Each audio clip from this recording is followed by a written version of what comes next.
Hi, welcome back to Kev's Library. I am the aforementioned Kev. So, I am currently home alone this weekend. Grant is on a camping trip, and I thought what better way to spend my weekend alone than by doing a 24-hour readathon. So it is currently Friday, almost 6 p.m. I am going to eat dinner first before I start this, but I will be doing a 24-hour readathon, and you will be coming with me. So, let's get started. Okay, it is officially 7:02 and I am going to start getting ready to start this 24-hour readathon. Rules for the readathon are a little different than everybody else's because I think if I read for 24 hours straight, I would kill myself. So what I do is I just set a timer, and every time I stop reading, I just pause the timer. If I have to cook dinner, if I feel like watching a movie instead of reading, anything like that, I just want to do a 24-hour readathon where I'm reading for 24 hours, but it doesn't have to be 24 consecutive hours because I think otherwise I'll go crazy. So since it is a 24-hour readathon, I'm hoping to get through it maybe like 3 or 4 books, but I do have 2 that I am kind of in the middle of, so I do want to finish those. Nobody judge me for the first one, okay? I know she's been featured in 3 videos already, and it's like, damn girl, can you fucking finish that book? But it is Operation Bouncehouse by dinniman. I am 52% of the way through. I am so close. I can do it. I can finish it. It's just, I don't know what it is, but I just put it down and then I forget it. Not forget it, I remember everything that happens. I just don't pick it up. I don't know how to explain it. I promise you by the end of this readathon, I will have this done. I need to have this done because it's actually been hanging over my head. The next book I want to finish, I am 30% of the way through, and I am absolutely loving it so far. It is super fast paced, super great world building. It is so good. And that is Underbelly by Longstreet. It publishes August 18th. And when I tell you that this is so good so far, it is so good. I am so excited to read this one throughout this readathon. I was trying to figure out a good way to describe the plot of Underbelly, and I figured the best way is to just read you the description because I just was babbling. It wasn't computing.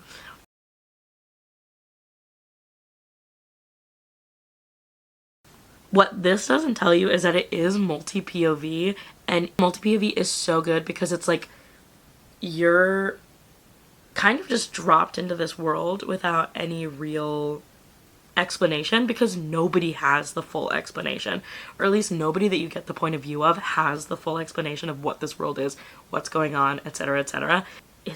I have no other words for it than it's so good. I absolutely am adoring the world building because it's so cool. Let's get started. Yay!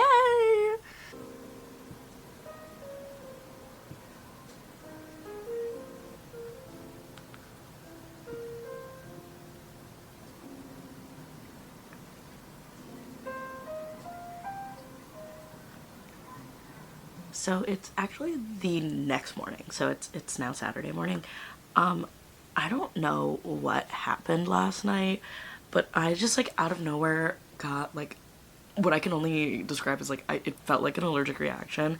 So I took Benadryl and then obviously knocked the fuck out. So I only really got an hour into this 24-hour readathon, so I still have 23 hours left. But in that hour, I went from 30% to 44% of Underbelly by Longstreet. It is so good. It's really starting to ramp up because Yuta is starting to get further and further into this investigation into O-Corp and what they did to Hero. And so it's getting very fast paced, very edge of my seat. I was fighting back sleep last night because of the Benadryls. Before eventually I was just I have to go to bed. So I am at 44% starting hour 2 of this 24-hour readathon, meaning I read about 15% in that 1 hour. So I'm hoping I can continue to crank that out and hopefully get this done today because it is so good. I am predicting a 5-star read, so fingers crossed that actually comes through.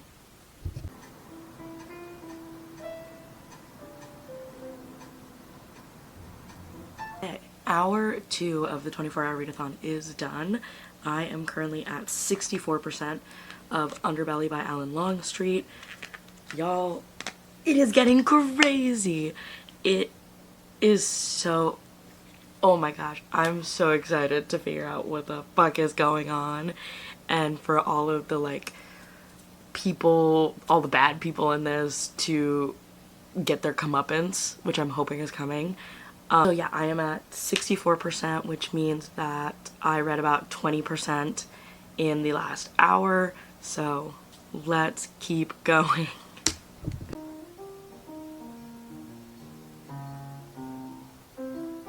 Okay, hour 3 is officially done. I have reached 84% of Underbelly by Longstreet. It is picking up. They are infiltrating, they are doing a lot of stuff, and I don't want to spoil any of it because it's such an intricately planned out plot, and I still stand by the world building is crazy, and the characters are all like well-rounded, like they're all of the characters feel like, I don't want to say real people because it's a book, but they are all very like three-dimensional. Like even the bad guys who you're like, oh fuck you, I hate you, are like tangible feeling individuals, and it's like okay. So like I don't know, I just think that there's something so great about the writing to create such three-dimensional characters, even if you only are witnessing them for a conversation. But in this next hour, if I am lucky, I will finish Underbelly, and I am so excited for the ending because it's, as I said earlier, it's ramping up. It is getting to the point where like pausing to do this update, I was like bro, whatever, who cares? So I probably won't update until I finish this because it'll probably be around an hour to a little over an hour because I am at 84%, and it seems I'm reading about 15 to 20% every time, you know, it's an hour. So here we go. Okay, I am about 10 minutes shy of the end of hour 4, and I have just finished Underbelly by Longstreet, and I'm so happy to report that my prediction of it being a 5-star read came true. I gave this one 5 stars. Am I possibly riding the high of finishing it? Maybe, but I think that if a book can do such amazing world building along with creating very tangible, very like three-dimensional characters, despite some of them you only know for like a couple chapters, and some of them you barely know anything about, they're just mentioned in passing in other point of views, they are still somehow so tangible and so real that I like cared about every single one of them, at least the ones that deserve to be cared about, need that to be known, because you do get the point of view of a couple of really awful people. It was such a good book. Oh my god. It was fast-paced, it was tense, I hate to be like, oh, it was edge of your seat the entire time, but it was edge of your seat the entire time. The pacing, I think, was done really well, because even in the like slower portions, it still didn't feel like it was dragging. Like you were still learning so much about the central plot that it was fine, that, you know, there was no explosions, no plotting, no planning, because you were still like every single page needed to be there, every single word, everything was building to such like, was building this story, and it was so good. Like, with the world building and the characters and the plot and the mystery and the suspense, I could not imagine a better start to this readathon, because that was cuckoo fucking bananas in a good way. And so anyway, it publishes on August 18th. I highly recommend that you read it, pre-order it, like ask your local library to get it, because this was so good. And thank you so much to Longstreet for letting me have an advanced reader copy, because this was amazing. Oh my god, like I can't even, not to pull I can't even out of the fucking 2016 lexicon, but like I can't even, you know? Okay, so I think for the next like 10 minutes that I have left in hour 4, I'm gonna take a little bit of a brain break, you know, get a snack, maybe scroll on my phone a little bit, text people back. So I'm gonna play with Pancake. Hi, baby. Here's her toy of choice right now. It's a dangly, and it's a dolphin with a bell and a feather. The next book I'm going to start in my readathon is going to be Operation Bounce House by Matt Dinniman. I am on page 222, which puts me at like 51%, so barely over halfway. But I am hoping that I can finish it in this readathon, because I don't know about you guys, but I'm not tired of the book. I am enjoying it, but I'm tired of the fact that I haven't fucking finished it. So I need to finish this today, and if I don't, I'm gonna lose my marbles.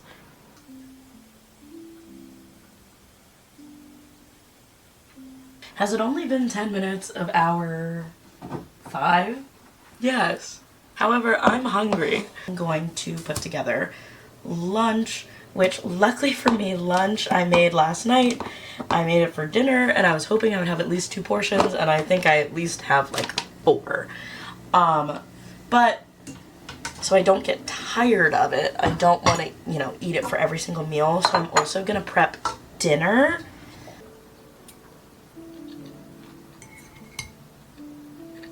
I am at the end of hour 5 of the 24-hour readathon, and I am on page 282, which means that I got about 60 pages down in that hour. I will say, if you don't know this about me already, I am a really fast reader, and not in the way that, like, you know how some people are like fast readers and then you find out that they're like skipping everything but dialogue? That is not me. I'm actually just a fast reader. But I will also say, like, you know, the chapters are very short, and so some of these pages are like, you know, it's a paragraph on a page because it's the end of a chapter. So please don't think that 60 pages in an hour is my normal reading speed. I read fast, but a page a minute is very fast. I'm about 65% of the way through this now. I am still really enjoying it. I was talking with my friend Mallory about it, and was just like, we were just talking about how like it seems that Matt Dinniman really likes just no context, full battle. Like immediately you're dropped into all of the action. And Mallory said that they read Dungeon Crawler Carl, which I have not gotten to yet. It is on my shelf though, because I borrowed it from my sister, and said that that seems to just be kind of Matt Dinniman's thing, is no context, full battle. And now that I like am understanding that, I am enjoying it more. I fear my favorite parts of this are the like parts where everyone is chatting and hanging out and strategizing and stuff, like the human aspect of it versus like the actual battles. Here's the thing, I don't play a lot of video games. When I do, it's like Animal Crossing and Tiny Bookshop. And sometimes I watch Grant play Pokopia. So like I play not first person shooter battles, nothing like that. I get stressed out. And so I don't really play them a lot, and so I fear that it is making me have a little trouble like following the battles, just because I'm trying to like picture all of the like mechs and the guns and the missiles, and I'm like, I don't know what's going on. Like I don't, okay. So I think that maybe why it's been taking me so long to actually finish this book is because obviously the battles are such a really heavy part of it, and when I'm reading the battles I'm like, what the fuck is going on, you know? So anyway, let's start hour 6.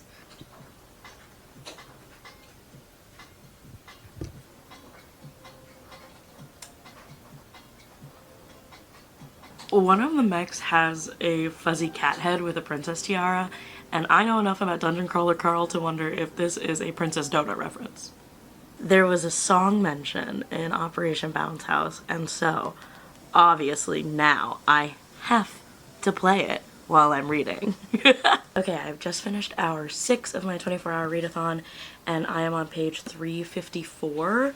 The one I started on was 282. Let me do some calculator math. Okay, whoa! Jesus!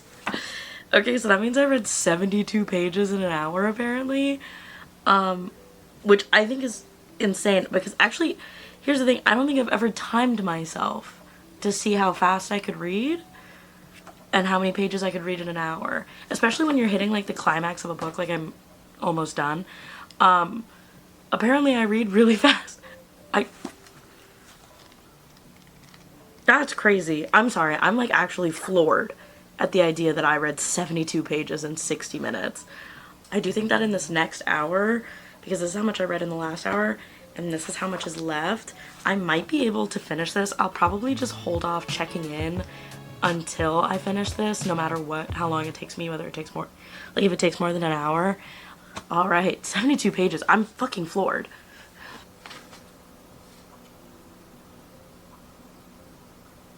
Oof. Okay, with 5 minutes left in hour 7, I finished Operation Bounce House. Finally!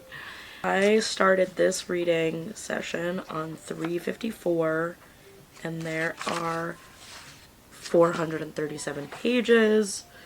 437 minus 354, so in this last 55 minutes, I read 83 pages. That is crazy. I'm actually like kind of floored by how fast I'm reading.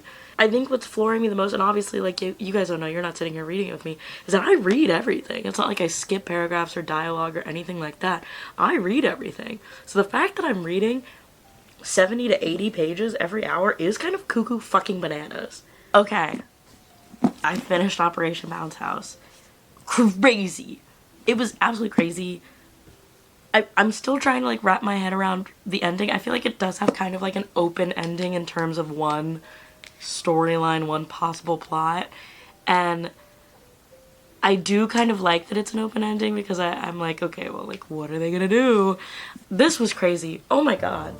I really enjoyed it. I think so. I mean, not my favorite book I've read so far, but I did enjoy it. I think I'd probably give it like a 3.5 stars just because there were certain things that I was like kind of like alright about. Like I was okay with the fact that I was dropped in full battle, no context, but I do wish there was a little bit of context. And then Matt Dinniman has this weird thing, I mentioned it in my other reading vlog where I was reading it, where he just kept mentioning how teeny tiny Lulu was, and I was like, okay, weirdo. But yeah, like him constantly mentioning how little Lulu was ended up being like an actual plot point.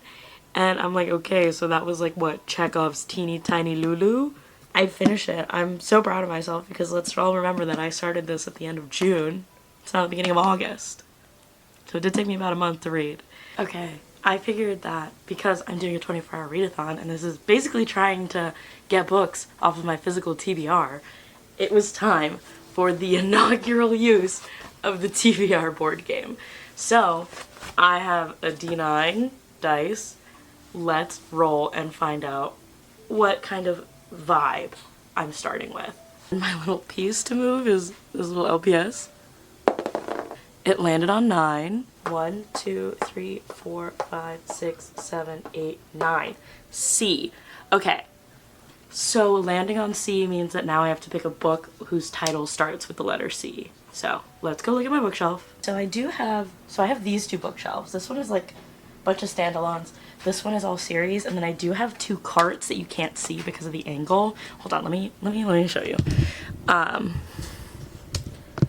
It's 2 carts, and these are split up.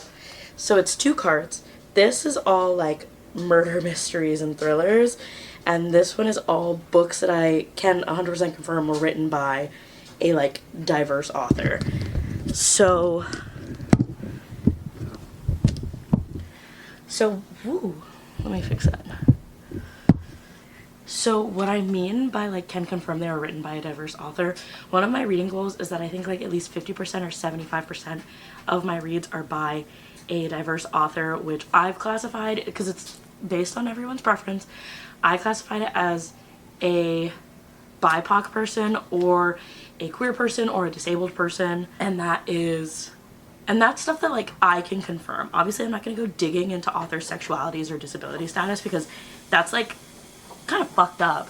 But what I'm looking for is people who are like, it's either they've talked about it, it's referenced in their books, anything like that. And it's just like public knowledge, because I'm not going to try and out an author just because I'm trying to confirm that I'm reading diversely, because that kind of defeats the fucking point. But anyway, let's see about picking a book that starts with the letter C. So there's more books than I thought that would start with the letter C. So there's a lot of books that start with the letter C, so let's go through them. The first one is A Curious Beginning by Deanna Rayburn.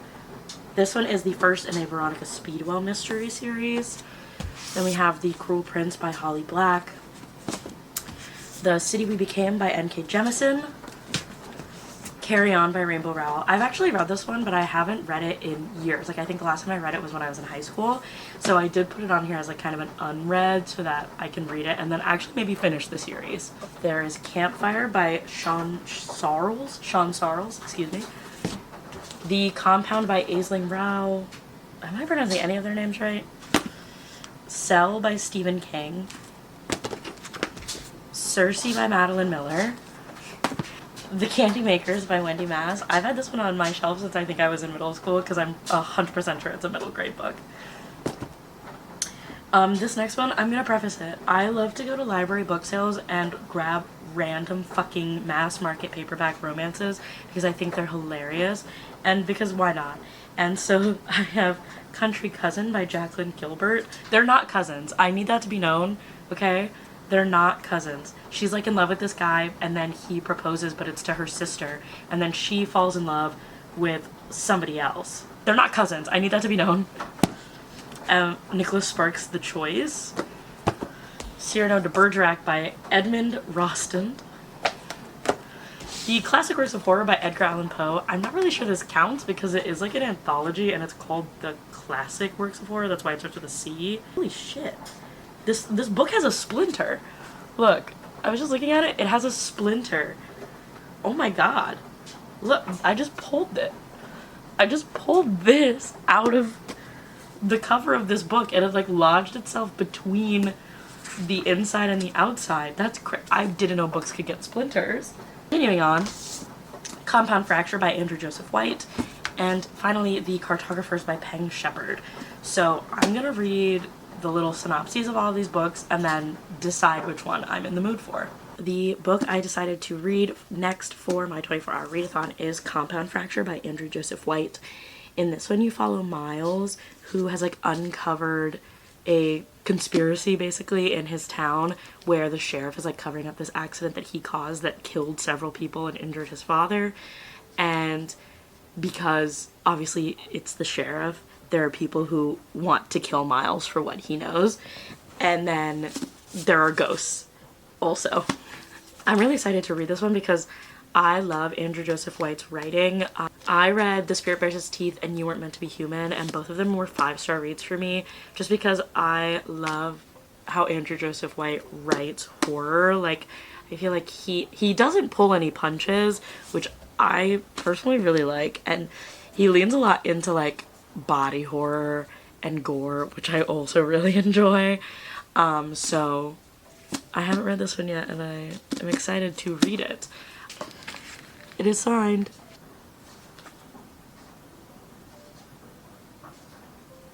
Okay, so I'm actually 5 minutes into hour 8, but I wanted to finish the chapter before I updated. I'm on page 88 of Compound Fractures, which puts me about 24% of the way in, and I am really loving it so far. Like I said earlier, I really do enjoy AJ White and like how he writes. Let's get into hour 8.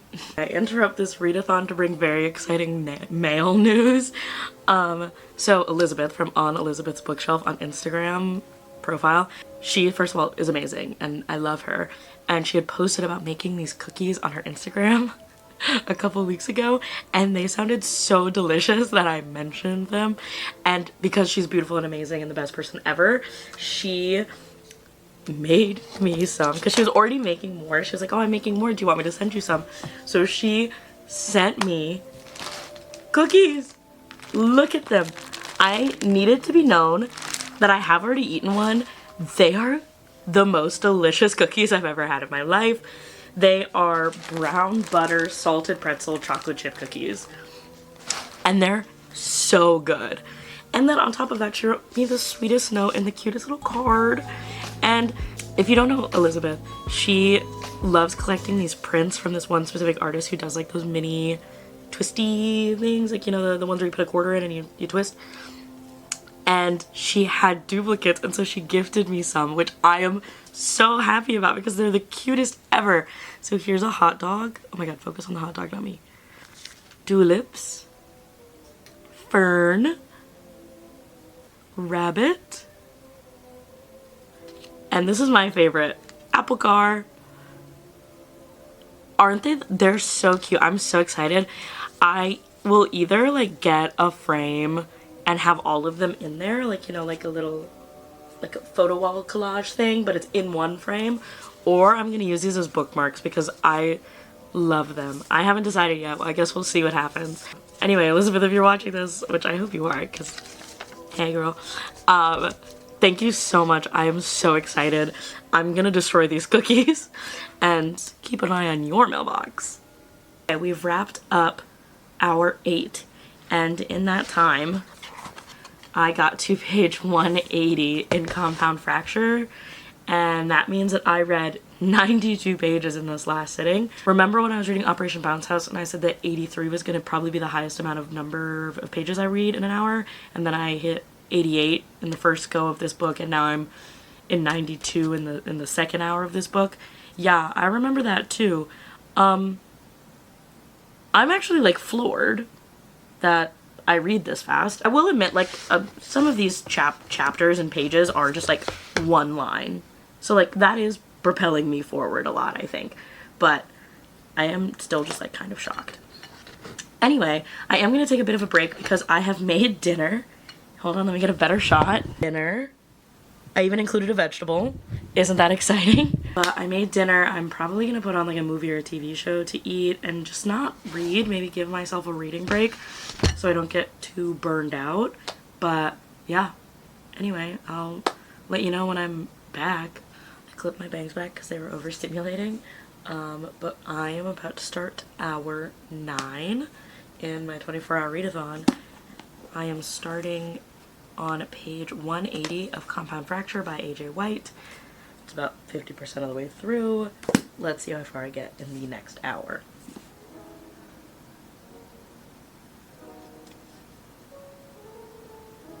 I'm parallel playing with my sister. She's also gonna read with me. Everyone say hi. She's at Kalina Reads on Instagram if you want to follow her. I mostly don't do much, but I yell about books a lot. Exactly, and isn't that what we're all there for? Exactly.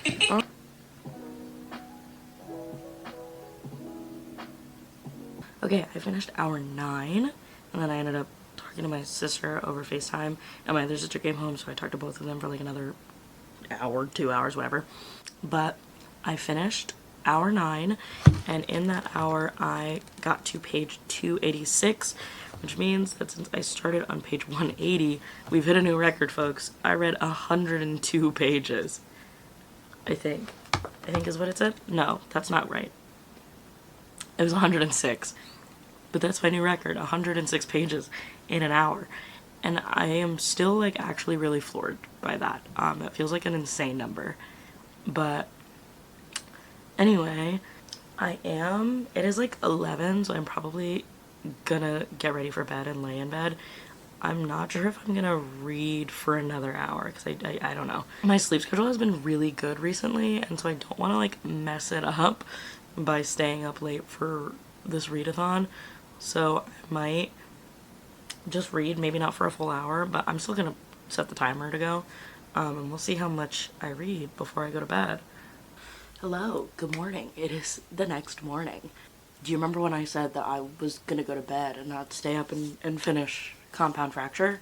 Guess what I did? I stayed up and finished Compound Fracture anyway. Yeah, it only took me about an hour to finish, I think a little less.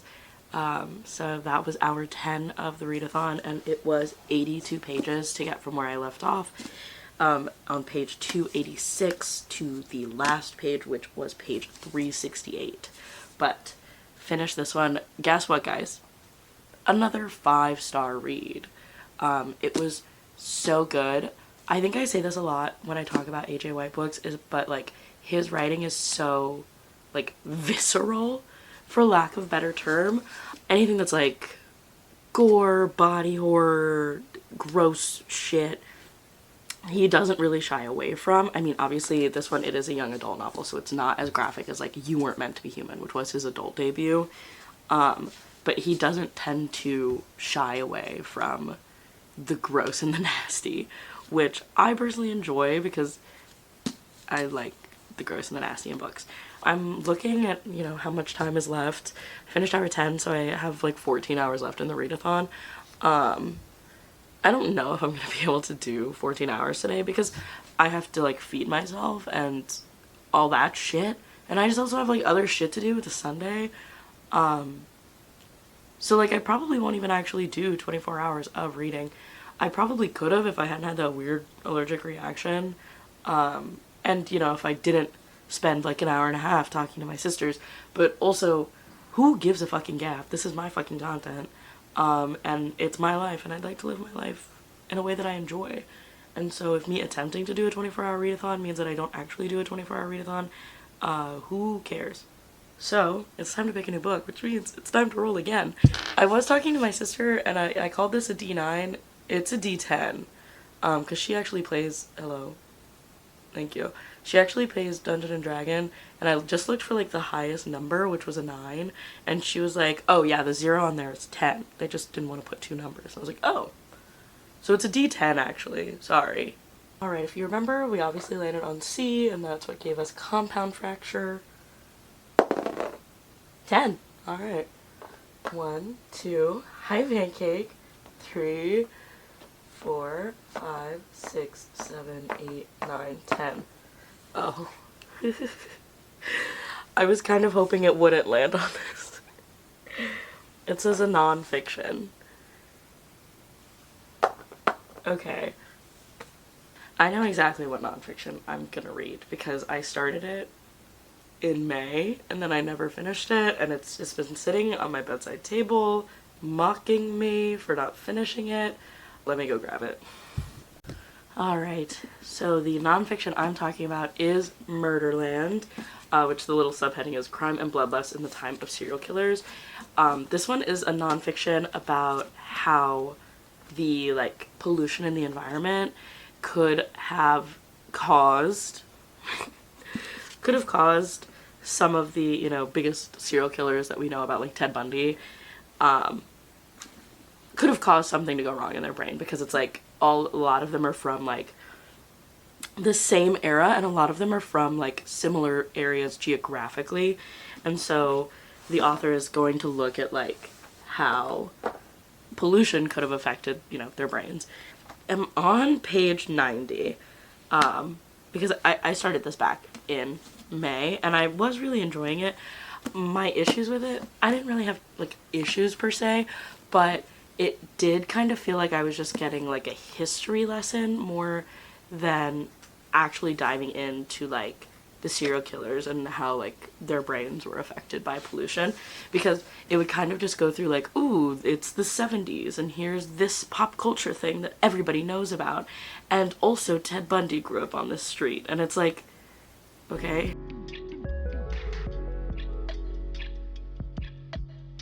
So I just wrapped hour 11, and I got to page 129. I started on 90, so that means that I read like 39 pages, is what I expected of my reading speed in general, but I think obviously the type of book I'm reading definitely changes the speed at which I read. I'm not really sure how I'm feeling about the book yet.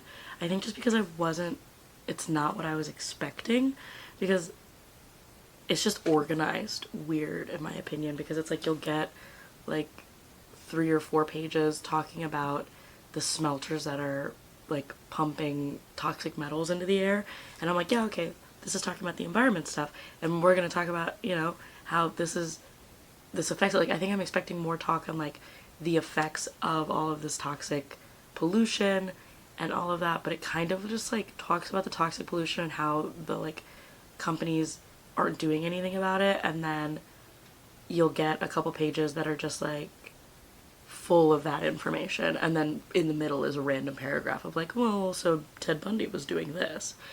And so I just feel like I think it's like organized weird, and I'm not really sure if I like how it's organized. I mean, I'm liking the information I'm gleaning from it. I'm just not sure I like the way it's presenting it to me, if that makes any sense at all. Anyway, I'm about to start hour 12 of the 24-hour readathon,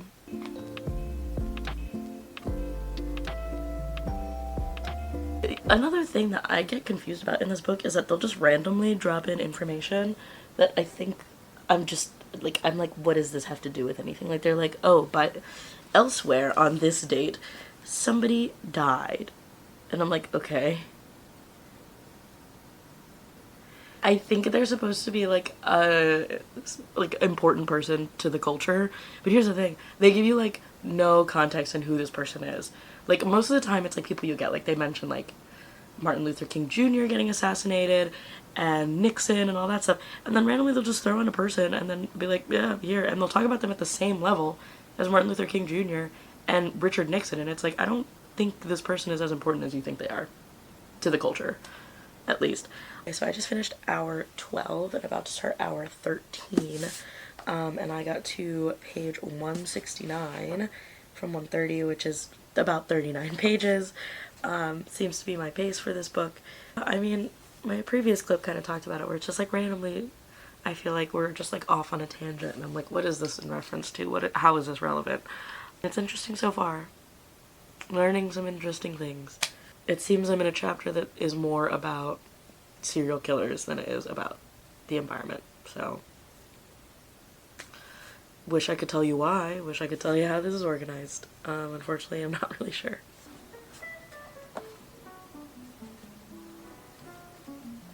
I just finished hour 14 and I got to page 218 in Murderland, which means that in this last hour, oh god, math.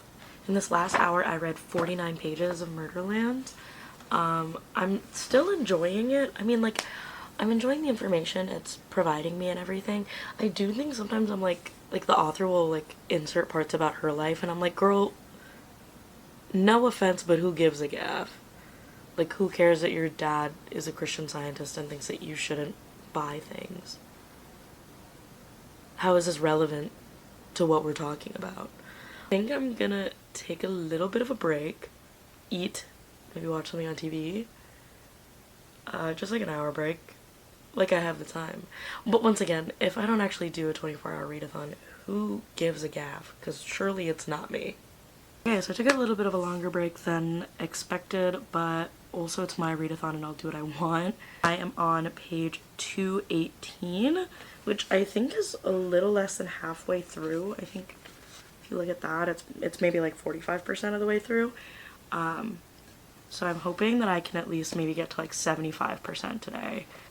Hi guys, I'm so excited to say that this video is sponsored by Cook Unity. Okay, so I just wrapped up hour 16. I think I forgot to check in multiple times, but I figured that 16 hours is as good a time as any as to wrap up this 24-hour reading, like, readathon.